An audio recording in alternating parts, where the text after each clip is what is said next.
इस तरह से पट्टी बनाएं और सूट पर लगाएं। आपका सूट साइड से कभी नहीं फटेगा। हेलो फ्रेंड्स, आज मैं आपको कढ़ाई वाले और स्टोन वाले सूट की कटिंग और स्टिचिंग दोनों बताऊंगी। तो वीडियो को स्किप ना करें और लास्ट तक ज़रूर बने रहिए। देखिए, ये इसमें सूट में पूरे में आगे की साइड वर्क है और ये सलवार का कपड़ा है। मैंने आगे वाले पार्ट को अलग कर लिया है क्योंकि आगे वाले पार्ट में कढ़ाई और वर्क होता है और पीछे वाला पार्ट जो होता है वो सिंपल होता है। मैंने आगे वाले पार्ट को बराबर करके इसे फोल्ड कर लिया और इसके ऊपर प्रेस कर लिया है। अगर इसमें कोई गले का डिज़ाइन बना हुआ होता तो हम गले को बराबर करके बीच में से मोड़ देते। मैंने सूट को उल्टी तरफ मोड़ा है और ये ओपन साइड है और मेरी तरफ बंद वाली साइड है। अब मैं यहाँ से इस सूट की लंबाई लूँगी। सबसे पहले जितनी भी रेडी लेंथ होती है उसमें आपको कितना इंच प्लस करना होता है वो सूट के ऊपर डिपेंड करता है। अब ये वाला सूट नीचे से रेडी है और ऊपर की साइड कोई नेक बना हुआ नहीं है, तो आप यहाँ नीचे से ऊपर के बजाय आप नीचे से नापे। जितनी भी आपकी रेडी लेंथ चाहिए उसमें आपको आधा इंच प्लस करना है, क्योंकि नीचे की साइड आपको कोई भी कपड़ा मोड़ना नहीं है और ऊपर की साइड आपको आधा इंच मोड़ना है जो कि शोल्डर में जाएगा। इसलिए आप नीचे की साइड मोड़ोगे तो ज़्यादा बेस्ट रहेगा। अब मैं यहाँ पर ऊपर की तरफ सबसे पहले इस कपड़े को बराबर कर ले। अगर आपका तिरछा है तो लाइन खींच के उसे बराबर करके कट कर ले। अगर आपको नीचे की साइड फोल्ड करने वाला होता तो आप 1.5 इंच रख सकते थे। मैं यहाँ पर तीरे का निशान लगा रही हूँ। जितना भी आपका रेडी है उसमें आपको 1/2 इंच ऐड करना है। ये सिर्फ उस मेज़रमेंट के लिए काम आएगा जब आपका पीछे का गला 2 इंच का हो, 3 इंच का हो या फिर कॉलर वाला हो। मैंने यहाँ पर मुड्ढा 7 इंच पर लगाया है क्योंकि 7 इंच पर जो होता है वो फिटिंग में बहुत अच्छा आता है। क्योंकि यहाँ पर चेस्ट थोड़ी हैवी है इसलिए मैंने यहाँ पर 7 इंच लिया है। अगर 32 इससे कम हो या 34 तो आप यहाँ पर 6.5 इंच भी ले सकते हैं। तो मैंने यहाँ पर 7 इंच पर मुड्ढा लिया है। मैं यहाँ पर अब इस लाइन को सीधा कर दूँगी और ये लाइन हो गई हमारी चेस्ट लाइन। यहाँ पर हम चेस्ट का निशान लगाएंगे। अब ऊपर से हम नीचे की तरफ आधा इंच पर मार्क करेंगे क्योंकि हमारे कंधे स्ट्रेट नहीं होते, थोड़े झुके हुए होते हैं, तो वहाँ पर जो हमारा सूट है वो अच्छे से फिट बैठ जाएगा। वरना ऊपर की साइड कंधा तो सेट हो जाएगा लेकिन नीचे आर्म होल की साइड झोल आएगा। और मैं यहाँ पर 3.5 इंच पर मार्क लगाकर इसे तिरछा मिला दूँगी। अब ऊपर से हम एक मार्क लगाएंगे। ये वाला मार्क तो 7 इंच पर चेस्ट का हो गया। 14.5 इंच पर हमारा जो होता है वो कमर के लिए होता है और यहाँ पर 21.5 पर मैं लगाऊंगी हिप के लिए। सूट में 3 नाप जरूरी होते हैं, चेस्ट, कमर का और हिप का। अब यहाँ पर हम कमर का 4th पार्ट प्लस 1 इंच, मैं 1 इंच इसलिए ऐड कर रही हूँ क्योंकि मैं यहाँ पर फिटिंग वाला सूट बना रही हूँ, तो मैं इसमें 1 इंच की प्लेट ऐड करूँगी। अगर आप प्लेट वाला नहीं बना रहे हैं तो आप 1 इंच ऐड मत करना। अब ये 21.5 पर जो मार्क किया था वहाँ पर हिप का निशान लगाना है। जितना भी आपका हिप राउंड है उसका आपको 4th पार्ट करना है और निशान लगा देना है। अब ये ऊपर वाला आ गया चेस्ट लाइन। ऊपर की साइड देखिए, अगर आपको बिल्कुल फिटिंग में चाहिए तो आपको यहाँ पर आधा इंच प्लस करने की ज़रूरत नहीं है। अगर आप यहाँ पे हल्का सा लूजिंग चाहते हैं तो आप यहाँ पर आधा इंच ऐड कर लीजिए। तो मैंने 1/2 इंच किया है, चौथाई हिस्सा लिया है चेस्ट का प्लस 1/2 इंच और इसके बाद 2-2 इंच एक्स्ट्रा मार्जिन लिया है। देखिए, अब मैं यहाँ पर सबसे पहले मुड्ढे का निशान लगाऊंगी, गोलाई का। जितना भी है 1.5 इंच पर मार्क करें। 1.5 इंच पर मार्क करने के बाद ये आगे वाला पार्ट है तो आधा इंच अंदर की तरफ ले जाएं और निशान लगा दें। अब इसे ऊपर वाले निशान से इस तरह से तिरछा मिला दें। ये जो आपने आधा इंच का निशान लगाना है वो गले की तरफ लगाना है। इसके बाद हम फ्रेंच कर्व की सहायता से इस तरह से इसमें गोलाई दे देंगे। गोलाई देने के बाद अब हम इन सभी निशानों को मिला देंगे। ये शरीर के ऊपर डिपेंड करता है कि उसकी शेप साइज़ कैसी है। आप ये मत सोचिए कि ये लाइन सीधी ही आएगी। देखिए मैंने निशान लगा लिया है। अब ऊपर से हम 9.5 इंच पर मार्क लगाएंगे और नीचे की तरफ हम 9 इंच पर और मार्क लगाएंगे। यह है फिटिंग वाला प्लेट का नाप। अब यहाँ से हम इसकी चौड़ाई रखेंगे 3.5 इंच और यहाँ से भी हम निशान लगाएंगे 3.5 इंच पर। इस लाइन को मिला देंगे और इसका सेंटर निकाल लेंगे। सेंटर पर एक मार्क लगाएंगे। ये 9 इंच है, 4.5 इंच पर एक निशान लगाएंगे। आधा इंच इस साइड और आधा इंच इस साइड, दोनों तरफ निशान लगाकर इसे तिरछा मिला देंगे।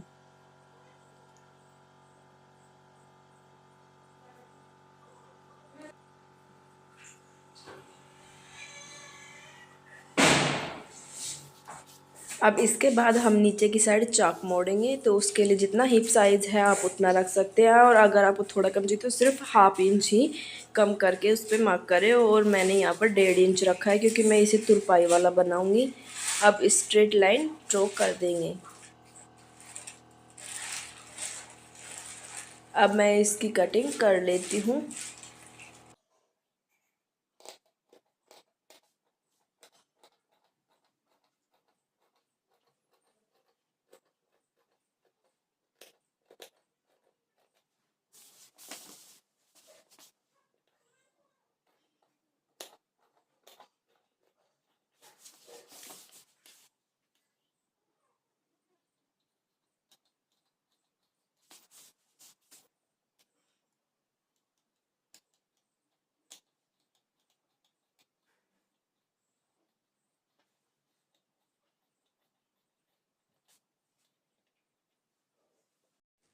देखिए मैंने कुर्ती कट कर ली है। अब इसके पीछे की साइड भी मैंने निशान लगा दिया फिटिंग का और प्लेट का।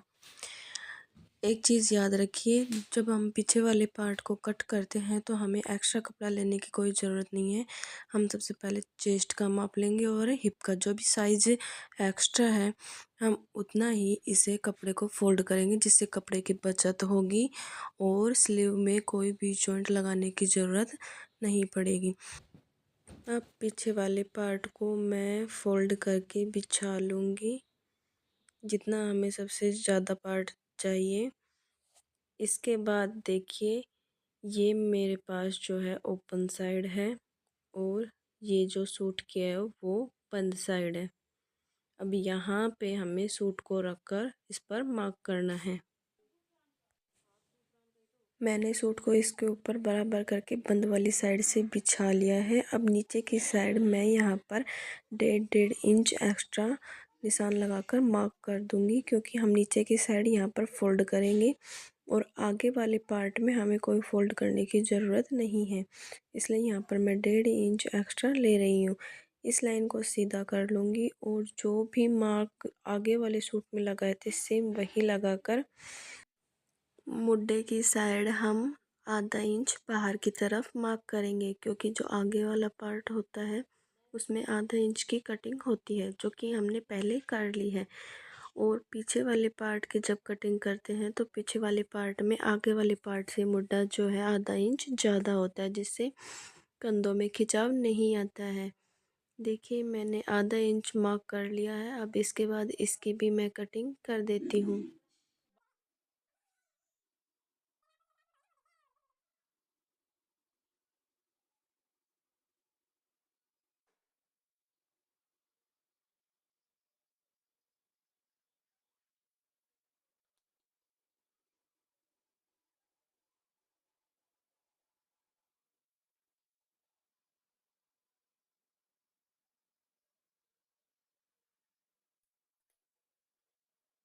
आगे पीछे के पार्ट कट चुके हैं। अब स्लीव की कटिंग करते हैं। सबसे पहले कपड़े को हम एक बार फोल्ड करेंगे, देखिए इस तरह से। अब बंद वाली साइड से अब एक बार और फोल्ड करेंगे। इस तरह से फोल्ड करने के बाद हम नीचे की साइड से जो कपड़ा तिकोना है उसे उस पर लाइन खींचकर बराबर सीधा कर लेंगे।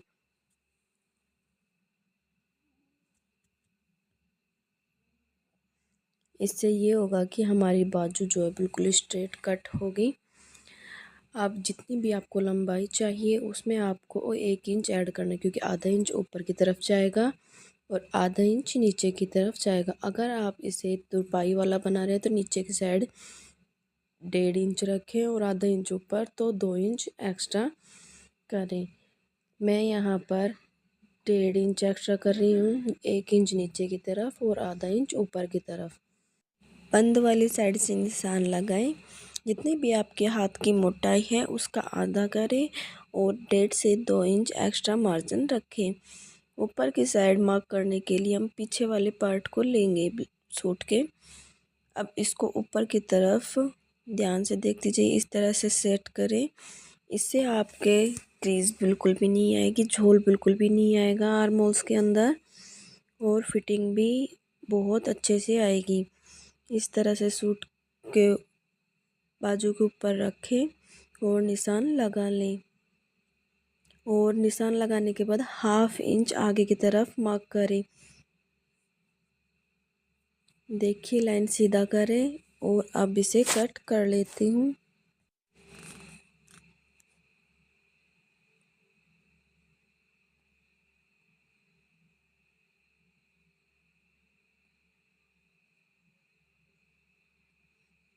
मैं ये वीडियो स्पेशली बिगनर्स के लिए बना रही हूँ ताकि उन्हें अच्छे से समझ में आ सके।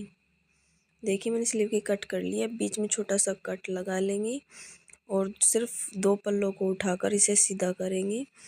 अभी यहाँ पर आधा इंच की हम कटिंग कर देंगे, जो कि सूट में आगे की तरफ होती है। यहाँ से अब मैं 1/2 इंच की कटिंग कर देती हूँ। ये हमारी स्लीव की कटिंग हो चुकी है। अब कट वाले साइड से हम दोनों तरफ मार्क लगा लेंगे।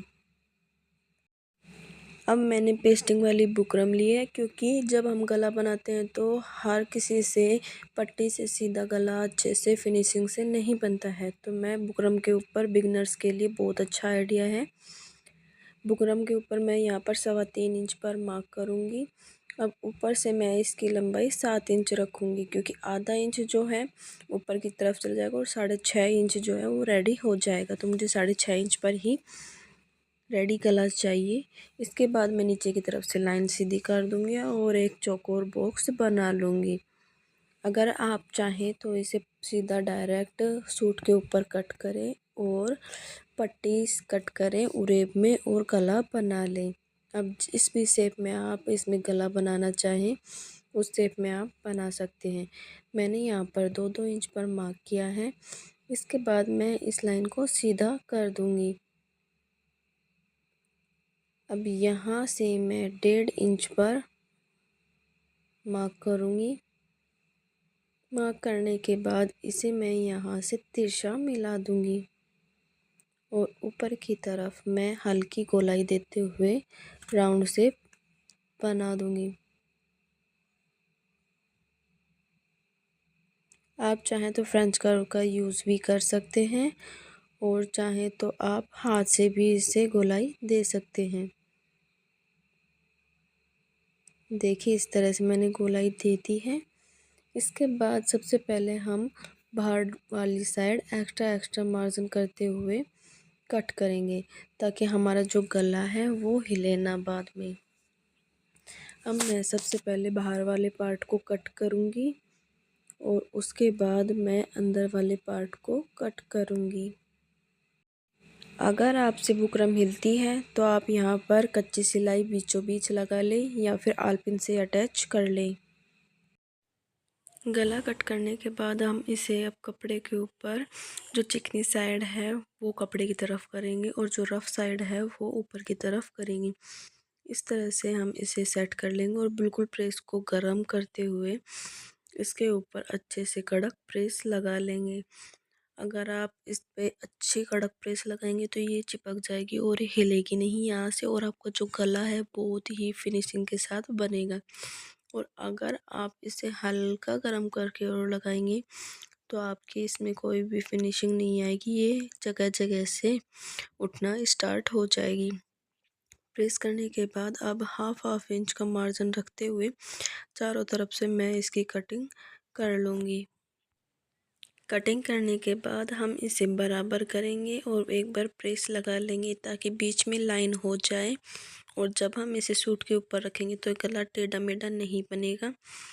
इसके बाद हम ये जो कपड़ा है इसको मोड़ते हुए बुकरम की तरफ इस पर प्रेस लगा लेंगे। आप चाहें तो इसे डायरेक्ट सिलाई मशीन पर रखकर इस पर सिलाई भी कर सकते हैं, लेकिन बिगनर्स के लिए ये सबसे बेस्ट आइडिया है। देखिए, अब आगे वाले पार्ट को लेंगे और इसमें हम बीच में लाइन बना लेंगे या फिर चौक से मार्क कर लेंगे। बीच में लाइन बनी हुई है, मैंने इसको डबल फोल्ड करके इस पर भी प्रेस लगा ली थी। अब लाइन से लाइन को मिलाते हुए बुकरम को ऊपर की साइड रखेंगे और इसके चारों तरफ सिलाई लगा देंगे।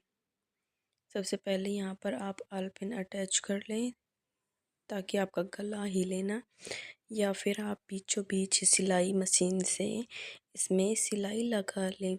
सिलाई लगाने के बाद भी ये गला नहीं हिलेगा, तो मैं यहाँ पर आलपिन लगा रही हूँ। आलपिन लगाने के बाद अब मैं इसके यहाँ बिल्कुल किनारे किनारे सिलाई लगा दूँगी। सिलाई लगाने के बाद आप इसे हाफ इंच का या फिर हाफ इंच से एक लाइन कम मार्जिन देते हुए इसे बिल्कुल कट कर लेंगे। ध्यान रहे गलती से भी आपकी सिलाई कट नहीं होनी चाहिए। अगर आपकी सिलाई कट हो गई तो आपका गला बिगड़ जाएगा। अब इसमें छोटे छोटे कट्स लगा दूंगी और इसे पलट लूँगी। आप चाहें तो इस पर प्रेस भी कर सकते। प्रेस करने से कपड़ा एकदम अच्छा सेट होगा। देखिए, मैंने आगे वाला पार्ट रेडी कर लिया है। इसी तरह से मैं पीछे वाले पार्ट को भी रेडी कर लूँगी। 3.25 इंच पर ही बुकरम की चौड़ाई रखकर उसका गला कट करूँगी। कपड़े के ऊपर रखकर उस पर प्रेस करूँगी और उसे गले के ऊपर रखकर कट कर लूँगी। देखिए, मैंने पीछे वाला पार्ट भी रेडी कर लिया है और इस पर प्रेस लगा ली है। मैंने अभी तक इस पर सिलाई नहीं लगाई है क्योंकि मैं इसके कंधे गुम करूँगी। आप भी कंधों में इसी तरह से सिलाई लगाएं, क्योंकि जब आप सिलाई लगाते तो आपके कंधे की जो सिलाई है वो आगे की तरफ गला दिखने लग जाता है। तो आपको क्या करना है, दोनों पार्ट को सीधी सीधी साइड अंदर की तरफ रखना है और ये जो बुकरम है इन दोनों को सिलाई वाला जो मार्क है इसको बराबर इस तरह से करना है और एक सिलाई सीधी लगा देनी है। दोनों साइड से डबल डबल सिलाई लगाएं। देखिए, सिलाई लगा दी है। अब इसे मैं सीधा कर लूँगी। इस तरह से सीधा करेंगे तो ये जो पट्टी है अंदर की तरफ चली जाएगी और फिनिशिंग बहुत अच्छे से आएगी। देखिए, इस तरह से मैं दूसरी साइड भी जॉइंट कर लेती हूँ।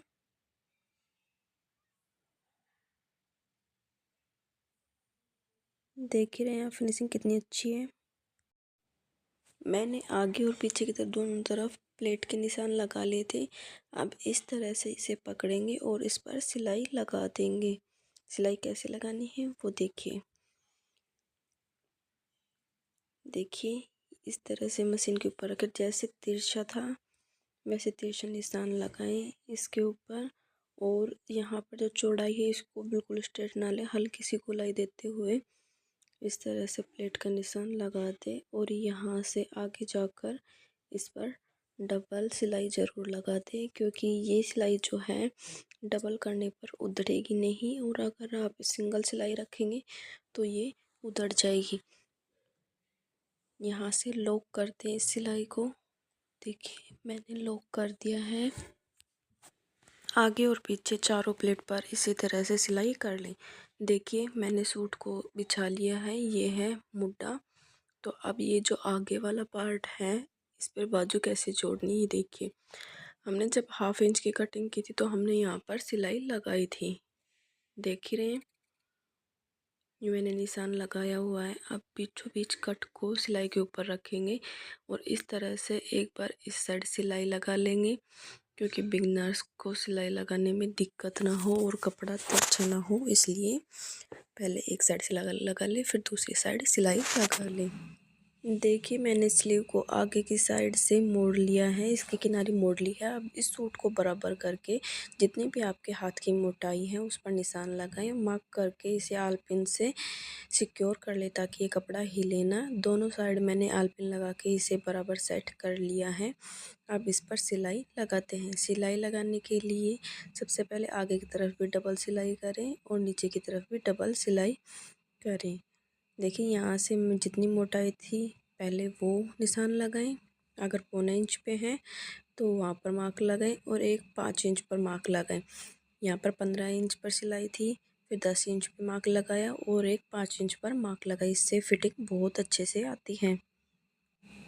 देखिए मैंने सिलाई लगा ली है और इसके साइड में एक और सिलाई लगाई है ताकि जब भी टाइट हो तो हम इसे खोल सकें, दोबारा सिलाई लगाने की ज़रूरत ना पड़े। देखिए इस तरह से पट्टी कट करें और जैसे हम पेटीकोट के लिए नाड़ा बनाते हैं वैसे नाड़ा बनाएं। ये इसलिए बनाना है क्योंकि जब हमारे साइड में हिप साइड से सूट होता है वो फटने लग जाता है, तो इसे अगर हम लगाएंगे तो हमारे साइड से जो सूट है वो बिल्कुल भी नहीं फटेगा। पट्टी बनाने के बाद जो हिप साइड से चाक है वहाँ से इस तरह से खोलेंगे, मतलब सूट को इस तरह से बराबर करेंगे पहले। ठीक है, जो फिटिंग लगाई है हिप की साइड जो लास्ट पॉइंट था उसको इस तरह से खोलेंगे और इस पट्टी को हम इसके ऊपर यहाँ पर इस तरह से लगा देंगे। सबसे पहले इस तरह से हमें नीचे वाले पार्ट पर सिलाई लगानी है, दोनों पार्ट पर सिलाई नहीं लगानी। सबसे पहले हमें नीचे वाले पार्ट पर ही एक साइड ही सिलाई लगानी है। तो चलिए मैं आपको सिलाई लगाकर दिखाती हूँ। देखिए मैं सिर्फ एक साइड ही सिलाई लगा रही हूँ। इसे लगाने से जो हमारे साइड से हिप की साइड से सूट फट जाते हैं वो सूट कभी नहीं फटेंगे। देखिए ध्यान से, मैंने सिलाई लगाई, पूरी नहीं लगाई है, सिर्फ आधी ही लगाई है। इसके बाद मैं इसको वापस से निकाल लूँगी और फिर इसे दोबारा से सीधा करूँगी और दूसरी साइड भी सिलाई लगा दूँगी, क्योंकि यहाँ पर इस पट्टी को लगाने से इसमें खिंचाव बनेगा और जो कपड़े के ऊपर खिंचाव होता है वो नहीं बनेगा। देखिए मैंने एक साइड पट्टी लगा ली है। ठीक है, अब दूसरी साइड इस तरह से कर कर इस पे भी सिलाई लगा लेते हैं। देखिए सूट को बराबर करके इस तरह से फोल्ड करें, एक कपड़ा ऊपर करें और इसको इस तरह से इसके बीच में रखें और इसके ऊपर भी सिलाई लगा दें। देखिए पट्टी लगा ली है और बाहर की साइड कोई पट्टी नहीं दिख रही है, सिर्फ अंदर की साइड ही पट्टी है। अब इसे खींचेंगे तो ये फटेगा नहीं। दूसरी साइड भी मैंने पट्टी लगा ली है। अब इसके बाद हम साइड से इस तरह से कपड़े को पकड़ेंगे और यहाँ पर हम निशान नीचे की तरफ लगा देंगे। देखिए ये ऊपर वाला पार्ट छोटा है और नीचे वाला पार्ट बड़ा है, तो सबसे पहले इस साइड से निशान लगा दें और फिर इसके बाद हम इसके साइड में दूसरी साइड भी कपड़े को बराबर करेंगे और इसके बराबर करके निशान लगा दें, क्योंकि कभी कभी कपड़ा छोटा बड़ा हो जाता है। तो अगर आप इस तरह से निशान लगाएंगे तो आपका कपड़ा छोटा बड़ा नहीं होगा। देखिए मैंने निशान लगा दिया है। अब इसके बाद इसको हम दोनों निशानों को पकड़ेंगे। देखिए जो निशान लगाया था उस निशान को इस तरह से पकड़ेंगे और दूसरी साइड भी जो मैंने निशान लगाया था उसको भी इस तरह से पकड़ेंगे और सीधा खींच लेंगे इस तरह से। आप चाहें तो इस पर प्रेस भी लगा सकते हैं या इसे आलपिन से भी सेट कर सकते हैं। अगर तुरपाई वाला करना है आपको तो इस पर प्रेस लगा लें या फिर आलपिन से सेट करके इस पर तुरपाई कर लें। देखिए इस तरह से इसको फोल्ड करें और तुरपाई कर लें। चारों तरफ से मैं इसी तरह से फोल्ड कर लूँगी। देखिए अब सूट को इस तरह से बराबर करके फोल्ड कर लें। इस तरह से फोल्ड हो गए, चारों कोनों बराबर हो गए। अब यहाँ से जितना भी हिप राउंड था, ठीक है, जितना भी हिप साइज़ था उसका फोर्थ पार्ट करके जितना निशान लगाया था हमने वो उतना ही निशान हम नीचे की तरफ भी लगा लेंगे। चारों पल्लों पर इस तरह से निशान लगाएंगे क्योंकि चारों पल्लों को बराबर मोड़ना है। इसके बाद जिस तरह से हमने पीछे की साइड नीचे वाला पार्ट मोड़ा था, इसी तरह से हम इसको भी इस तरह से बराबर करके आल पिन से या प्रेस से सिक्योर कर लेंगे। आप चाहें तो इस पर सिलाई मशीन से कच्ची सिलाई भी कर सकते हैं। अगर आपको मेरी वीडियो अच्छी लगे तो इसे लाइक करें, शेयर करें और चैनल को सब्सक्राइब करना ना भूलें। और मैंने इसकी सलवार के पायचे में इस तरह का डिज़ाइन बनाया है। अगर आपको अच्छा लगे तो लाइक करें।